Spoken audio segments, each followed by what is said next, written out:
The Great Gymnasium. O friends and fellow Americans, permit me to speak plainly, and from the depths of a heart ever stirred by the trumpet-call of action.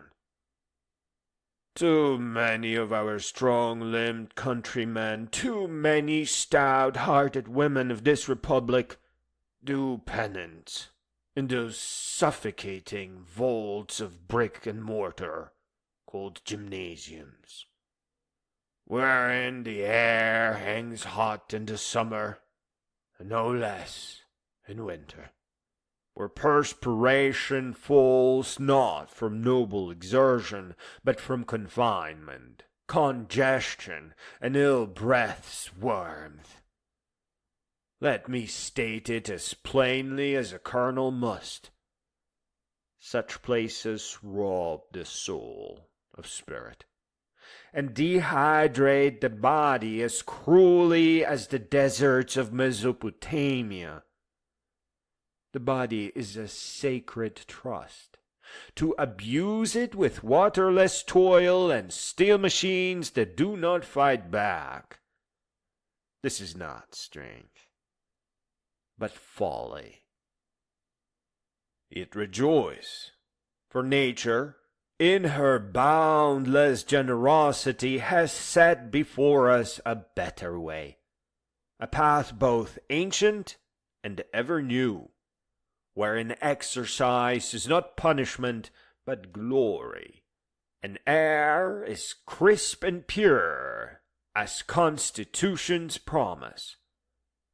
What joy, what exultation to set one's boots on the trail, to build a fire at twilight beneath a cathedral of stars, to hear the hiss of sap and flame, to sit with companions true and hearty, each awaiting the blackened stick to yield its prize, a sausage, hot, hissing, and triumphant, a simple feast, well earned. O ye who have known this pleasure, know it as a banquet finer than any in the halls of the elite. And what of the body? Would you forge legs of might? Then walk the Appalachian spine, or climb the Sierra's steepest switchbacks. Let your knees find their purpose in the gravel and the incline of honest trail. Let your calves burn not in agony, but in exultation. Would you mold arms like those of Hercules, then grip the oar, row down the wild Missouri, paddle the defiant Colorado? Let the waters buck and twist beneath your keel, and your biceps shall grow not from repetition, but from righteous conquest.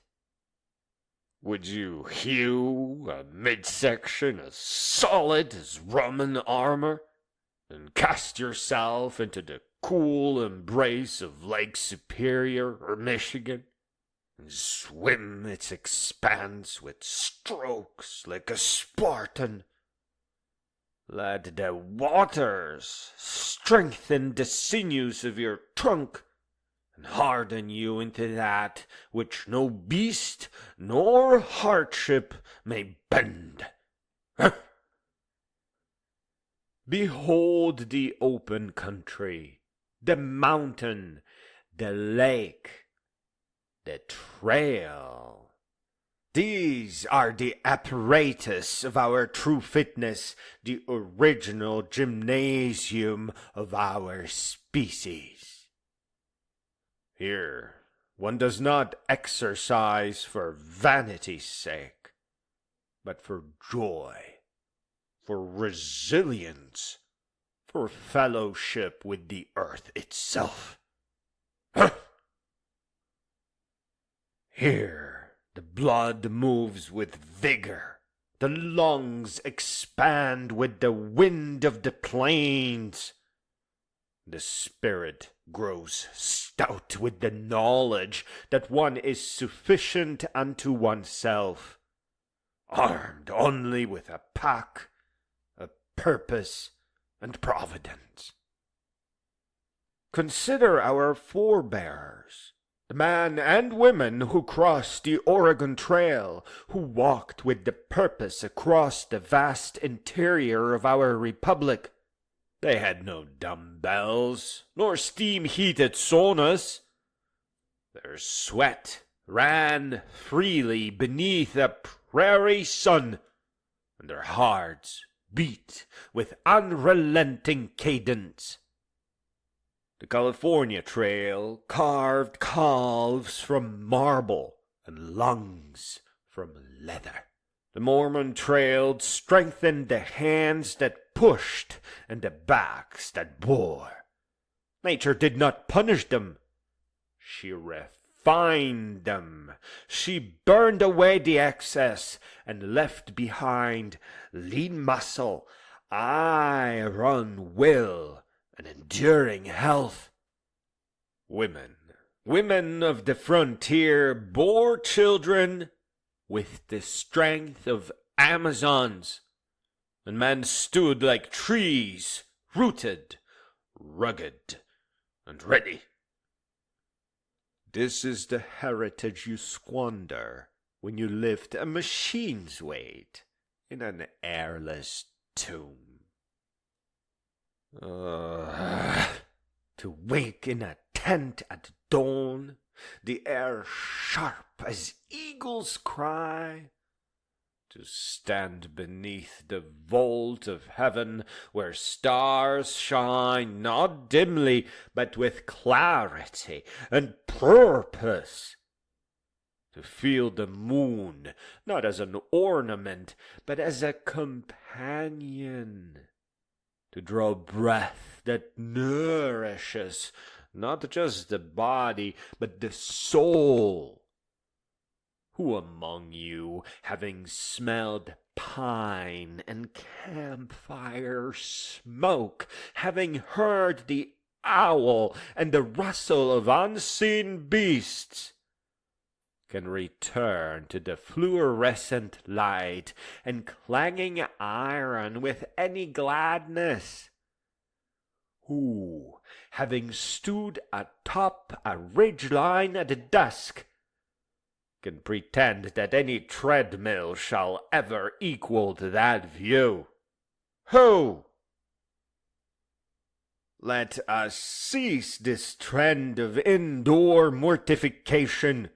Let us reject the sterile, stale, and the sedentary. Let us return to the earth, our first gymnasium and our final resting place. You need not conquer Everest nor circumnavigate the globe. Take the local trail, wade the nearby stream, walk the beach in the glow of sunrise. Pitch your tent in the backyard if nowhere else. But by heaven, get outside. Train your body not for glory, but for gladness. Train your lungs not for speed, but for singing. Train your spirit not for spectacle, but for the quiet majesty of the stars. The Republic needs not more mirrors, but more muscle. Not more vanity, but more vitality. And the great gymnasium of nature is open, eternally, freely, gloriously. Now go, step into it.